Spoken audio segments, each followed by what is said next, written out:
আমি আছি এখন কাশ্মীরের ডাল লেকে, আর আজকে আমি কাশ্মীর থেকে প্লেনে করে চলে যাব হচ্ছে কলকাতা। তার কারণ বাড়িতে একটু এমার্জেন্সি হয়েছে, মায়ের খুব শরীর খারাপ, আর এর জন্যই আমাদের চলে যেতে হচ্ছে। তবে আমাদের কাশ্মীরে আরও 2 দিন স্টে ছিল, তারপরে কাশ্মীর থেকে আমরা বাই প্লেনে করে চলে যেতাম তিরুবনন্তপুরম। তারপরে তিরুবনন্তপুরম থেকে আমাদের ট্রেন জার্নি শুরু হতো রামেশ্বরম, তারপরে হচ্ছে ওদিকে উজ্জয়ন, তারপর অযোধ্যা, বারাণসী, আরও বেশ কয়েকটা জায়গার কিন্তু আমাদের ট্রেনের টিকিট, এমনকি অনেক কিছু বলতে পারো এক্সপ্লোর করার ছিল।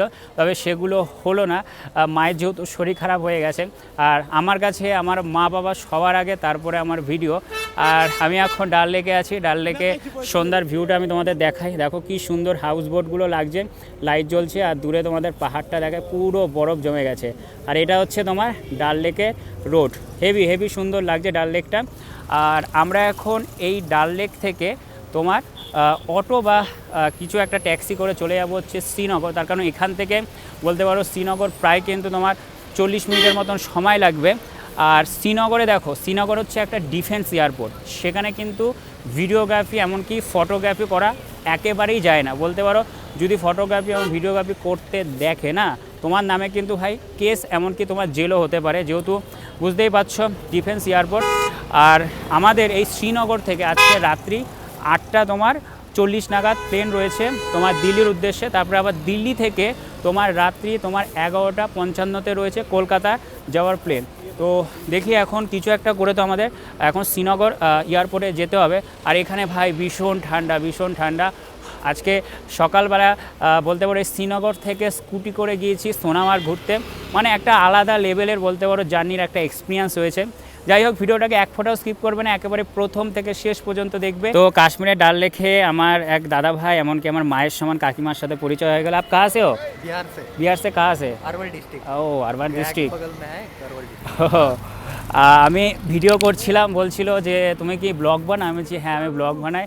তো দাদা বলতে পারো ব্লগ ভিডিও করতে চায়, কিন্তু ভয় পায়, মানে নার্ভাস হয়ে যায়। তো বললাম যে आप वो लाज शर्म को छोड़ दो, ओके, थैंक यू। ठीक है, लाज शर्म छोड़ दो, तभी आप ये वीडियो कर सकते हो।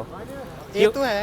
मैं लोग कैसा सोचेगा वो दिमाग से निकाल दो, ठीक है। धीरे धीरे ट्राई करूंगा। হ্যাঁ হ্যাঁ হ্যাঁ হ্যাঁ ঠিক আছে। आपसे बात আর करके अच्छा लगा। আচ্ছা, থ্যাংক ইউ। আমার চ্যানেলের নামটাও বলে দিলাম যে এক্সপ্লোর বয় অশোক, তো দেখবে এখানে, ঠিক আছে। ওকে কাকিমা, নমস্তে, ঠিক আছে।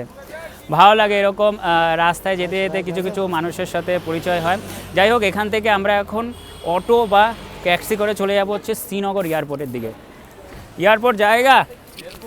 एयरपोर्ट 2 आदमी कितने का है? हाँ, कितना? 500। এই 500 বলছে, ঠিক আছে চলো চল ঢুকে যা। দাঁড়াও, দরজাটা আটকে নে। এই আটকে নিলাম আর বসে গেলাম তোমার অটোর ভেতরে। আর इधर से एयरपोर्ट कितना टाइम लगेगा? आधा घंटा 40 मिनट, মানে প্রায় 40 মিনিটের মতন সময় লাগবে। আর দেখো, যেটা আমি তোমাদের বললাম যে শ্রীনগর এয়ারপোর্ট যেহেতু ডিফেন্স এয়ারপোর্ট, তো সেখানে কোনো রকম ফটোগ্রাফি এমনকি ভিডিওগ্রাফি করা যাবে না। তো আমি এয়ারপোর্টের কোনো ফুটেজ আমি তোমাদের দেখাতে পারবো না। আমি এখন এয়ারপোর্টে যাচ্ছি, এয়ারপোর্টে গিয়ে তোমার বোর্ডিং নিয়ে সিকিউরিটি চেকিং করে একেবারে যখন প্লেনে বসবো, তো প্লেনে একেবারে তোমাদের সাথে তখন কথা বলবো।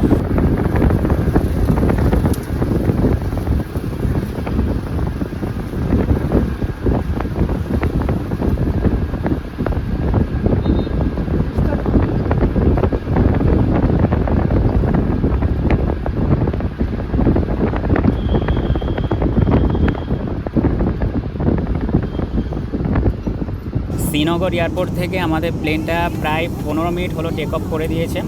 আর এই শ্রীনগর থেকে দিল্লি পর্যন্ত আমাদের এই প্লেনটার সময় লাগবে হচ্ছে 1 ঘন্টা 5 মিনিটের মতন। আর আমরা প্লেনের একেবারে পেছনের সিটে বসেছি, তোমাদের দেখায়, এই হচ্ছে আমাদের প্লেন। আর আমরা বসেছি হচ্ছে একেবারে পেছনের সিট, আর এই সিট নাম্বার হচ্ছে 39-এর এ, আর দিদি বসেছে মিডিলে 39-এর বি। আর রাত্রে জানলার সামনে বসেছি প্লেনের, কিন্তু বিশ্বাস করো কিচ্ছু তোমাদের দেখাতে পারবো না, তার কারণ প্লেনটা এখন অনেক আকাশের উপরে উঠে গেছে। তো আমি তোমাদের সাথে একেবারে কথা বলবো হচ্ছে যখন এই প্লেনটা দিল্লি এয়ারপোর্টে নামবে তখন।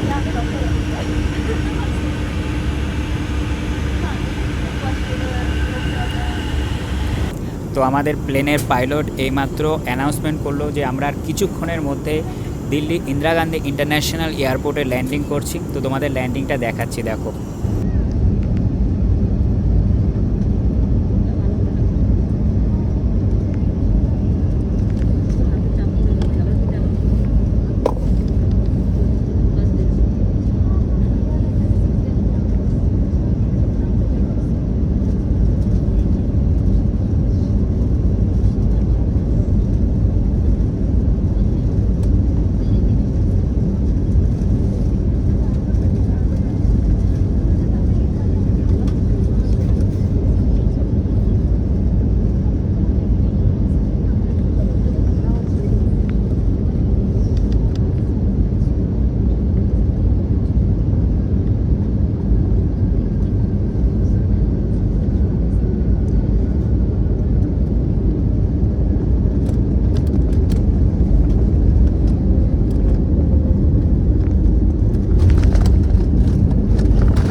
To kindly remain seated with your seatbelt fastened. Thank you.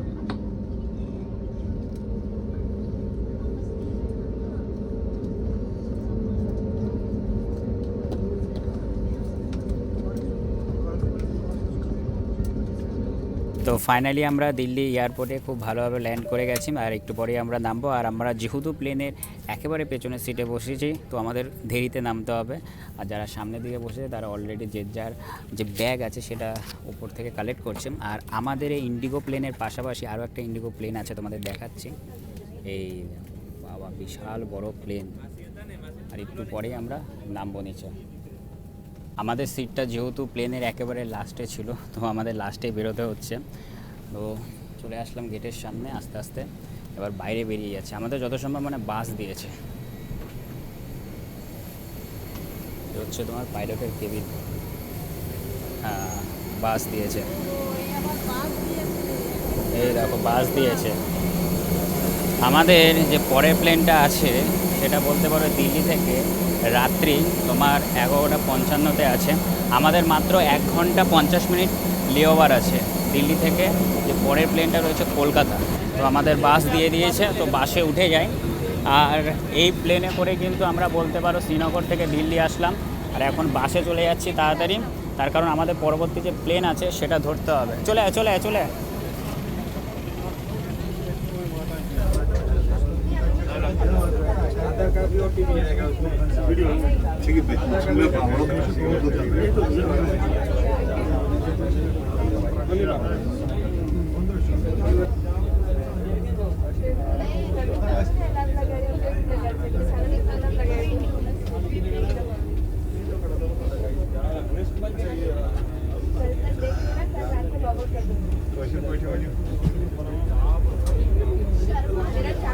তো ফাইনালি বাস থেকে আমরা নেমে পড়লাম, আর এখন আমাদের ভেতরে ঢুকতে হবে। আমাদের হাতে বেশিক্ষণ সময় নেই, ভেতরে ঢুকে নিই।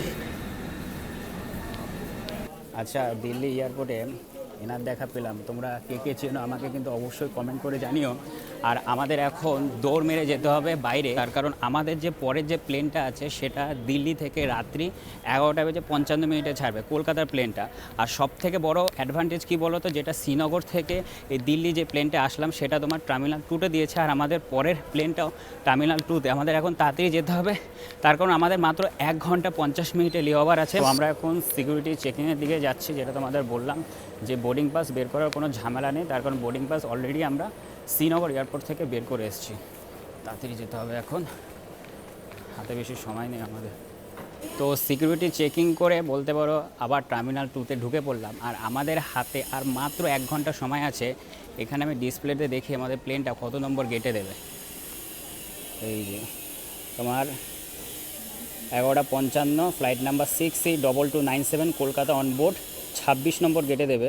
কিন্তু আমাদের যে শ্রীনগর থেকে যে বোর্ডিংটা দিয়েছিল সেখানে কিন্তু তোমার 22 নম্বর গেট ছিল। তো তোমরা যদি কখনো এয়ারপোর্টে বলতে পারো ফ্লাইট যদি ধরতে আসো, তাহলে কিন্তু বোর্ডিং পাসে গেটের সাথে সাথে কিন্তু এরকম ডিসপ্লের যে গেট নাম্বার লেখা থাকে সেটা কিন্তু অবশ্যই ফলো করো, তার কারণ এখানে একেবারে বলতে পারো সঠিক দেখাবে। যাই হোক, 26 নম্বর গেটটা মনে হয়, হ্যাঁ 24 থেকে 31 এদিকে হবে। তো চলো যাই এদিকে। আমি এখন নিচের দিকে নামছি, আর গেট নাম্বার 26 মানে এদিকেই হবে যত সম্ভব। এই তো গেট নাম্বার 26, বাহ একেবারে সামনেই চলে আসলাম। দাঁড়ো নেমে নি সাবধানে। আর এই জিনিসটায় বলতে পারো চড়তে কিন্তু আমার মা ভীষণ ভীষণ ভয় পায় কিন্তু। তো চলো এই দিকটা হবে গেট নাম্বার তোমার 26। এখনও তো বোর্ডিং তোমার স্টার্ট হয়নি, সবাই ওয়েটিং করছি। গেট নাম্বার 26,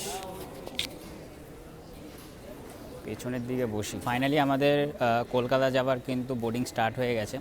আর আমার সিট নাম্বার হচ্ছে তোমার 38-এর F। এই দেখো অলরেডি বোর্ডিং স্টার্ট, 26 নম্বর গেট। আমাদের এখন পেছনের লাইনে দাঁড়াতে হবে। তো আমাদের আবারও বাস দিয়েছে, ইন্ডিগোর ব্লু বাস। তো চলো বাসের ভেতরে উঠে যাই। এদিকটা উঠবো না, সামনের দিক দিয়ে উঠে এই উঠে গেলাম বাসে। এদিকটাই দাঁড়া।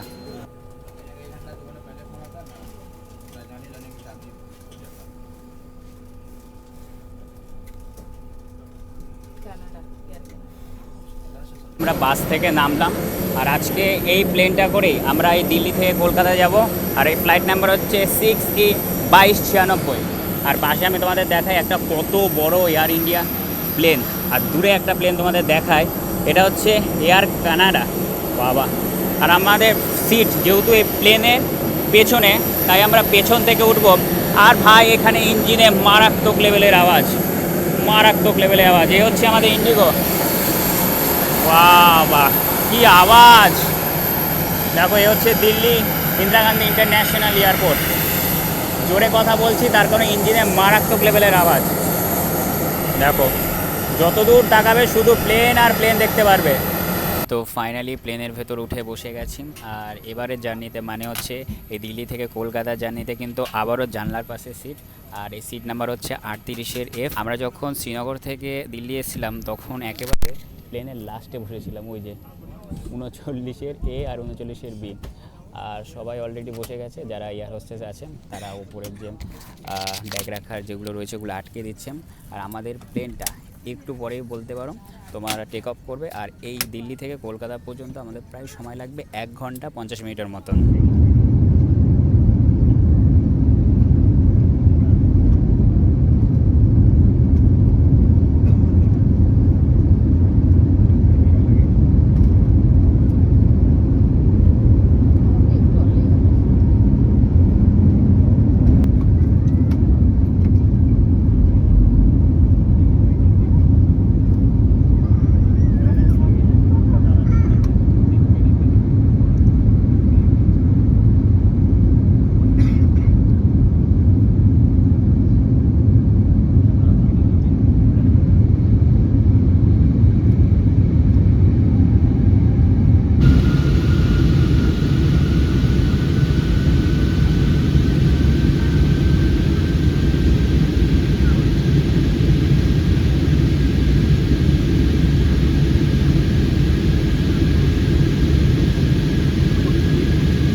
এয়ারপোর্ট থেকে কিন্তু আমাদের প্লেনটা খুব ভালোভাবে টেক অফ করে ফেলেছে। আর দিল্লি থেকে কলকাতা পর্যন্ত এই প্লেনটার সময় লাগবে প্রায় 1 ঘন্টা 50 মিনিটের মতন। আর বাইরে সেরকম তোমাদের কিছু দেখাতে পারবো না, তার কারণ বাইরে পুরো অন্ধকার। আর আমাদের প্লেনটা বলতে পারো এখন আকাশের অনেক ওপরে আছে। আর তোমাদের আরেকটা কথা বলে রাখি, তোমরা যদি কখনো ফ্লাইট জার্নি করো দেখবে অনেক সময় কানটা না বন্ধ হয়ে যায়, মানে কান বড়া হয়ে যায়। তো সেক্ষেত্রে তোমরা কি করবে তোমাদের একটু ছোট্ট করে বলে দিই। এই যে জোরে নিঃশ্বাস নেবে, দেখো এরকম জোরে নিঃশ্বাস নেবে, নিঃশ্বাসটা কিন্তু ছাড়বে না। আমি তোমাদের দেখাচ্ছি, এরকম জোরে নিঃশ্বাস নেবে, নিঃশ্বাসটা নিয়ে এরকম হাত দিয়ে আটকাবে, আটকানোর পর এবার জোরে প্রেস করবে। জোরে যখন প্রেস করবে দেখবে কাঁধ দিয়ে তোমার একটু হাওয়া টাইপের বেরাবে। তারপরেই কিন্তু তোমাদের কানের যে বলতে পারো অনেক সময় শুনতে পারো না যে বড়া হয়ে যায়, সেটা কিন্তু সলিউশন হয়ে যাবে। যদি একবার না হয় 2-3 বার ট্রাই করো, তো ফাইনালি সেটা কিন্তু ঠিক হয়ে যাবে।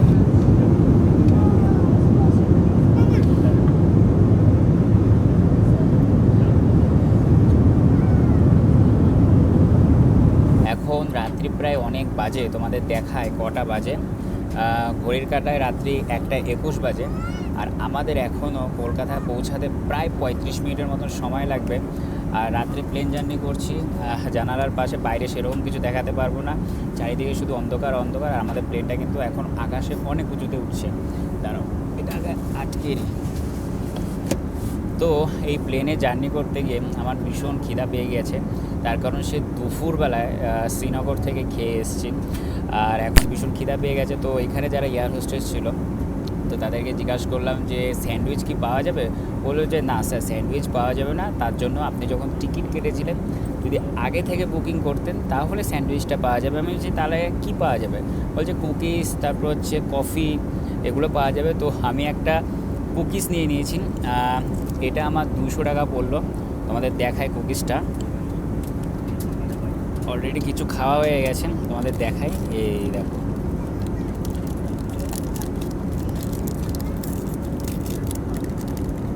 বাবা এক হাতে ভিডিও করছি তো ওই জন্য অসুবিধা হচ্ছে। এই হচ্ছে কুকিজ,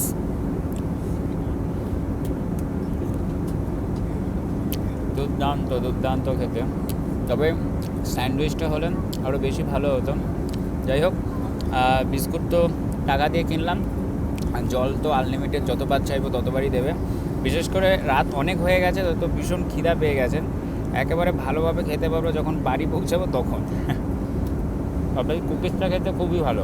তো তোমাদের তো দেখালাম যে আমি 200 টাকা দিয়ে একটা কুকিজ নিয়েছি, আর এটা হচ্ছে লাস্ট কুকিজ, হেভি সুন্দর খেতে। তো একটু আগে এয়ার হোস্টেস এসে আমাকে এরকম একটা কফি দিয়ে দিল, আর বললো যে কফিটা এই কুকিজের সাথে আছে। তো এখন গরম গরম কফি খাই, বেশ ভালো খেতে। একটু ঘুমিয়েছিলাম, তো ওরা এসে জাগিয়ে দিল, বললো যে স্যার এর সাথে একটা বলতে পারো কফি রয়েছে। আমি বলছি তাহলে দিয়ে দিন।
Passengers, please remain seated. Cabin crew some mask lights.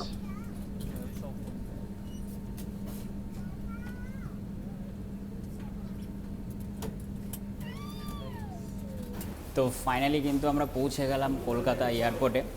আর আমাদের এখানে বলতে পারো কলকাতা এয়ারপোর্টে অ্যারোব্রিজ দিয়েছে, নয়তো সেই শ্রীনগর থেকে যখনই জার্নি শুরু করেছি প্লেনে শুধু বাস আর বাস। তো যারা ব্যাগ নেবে তারা আগে গেছে, আর আমাদের তো কোনো রকম ব্যাগ নেওয়ার ঝামেলা নেই, তার কারণ আমরা একটাই ব্যাগ বলতে পারো পিঠে নিয়ে রয়েছি। হ্যাঁ, এবার যদি বাইরে যদি অনেক দিনের জন্য ট্রাভেল করতে যাই তাহলে সেক্ষেত্রে একটা ভারী লাগেজ নিই, সেক্ষেত্রে ট্রলি টলি হয়। তো সেরকম তো কিছু নেই, আরামসে একেবারে আমরা এখন বেরিয়ে পড়ছি এয়ারপোর্টের বাইরে। এই যে এক্সিট গেট, আর এগুলো হচ্ছে তোমার বেল্ট, এই বেল্টেই বলতে পারো ব্যাগগুলো আসে। বেরিয়ে পড়লাম এয়ারপোর্টের একেবারে বাইরে, আর এখান থেকে আমি একটা উবের বুক করেছি, উবের বুক করে চলে যাব হচ্ছে আমার বাড়িতে। আর ঠিক আছে বন্ধুরা, আজকের ভিডিওটা আমি এখানেই শেষ করলাম। তোমরা আমাকে অবশ্যই কমেন্ট করে জানাবে যে কাশ্মীর মানে এই শ্রীনগর থেকে এই কলকাতা পর্যন্ত এই প্লেন জার্নির ভিডিওটা কেমন লাগলো। যদি ভিডিওটা ভালো লাগে লাইক কমেন্ট শেয়ার, এবং আমার ইউটিউব চ্যানেলে যদি তোমরা নতুন হয়ে থাকো চ্যানেলটাকে অবশ্যই সাবস্ক্রাইব করবে। তো তোমরা সবাই খুব ভালো থাকবে, সুস্থ থাকবে। তো দেখা হচ্ছে খুব তাড়াতাড়ি পরবর্তী ভিডিওতে।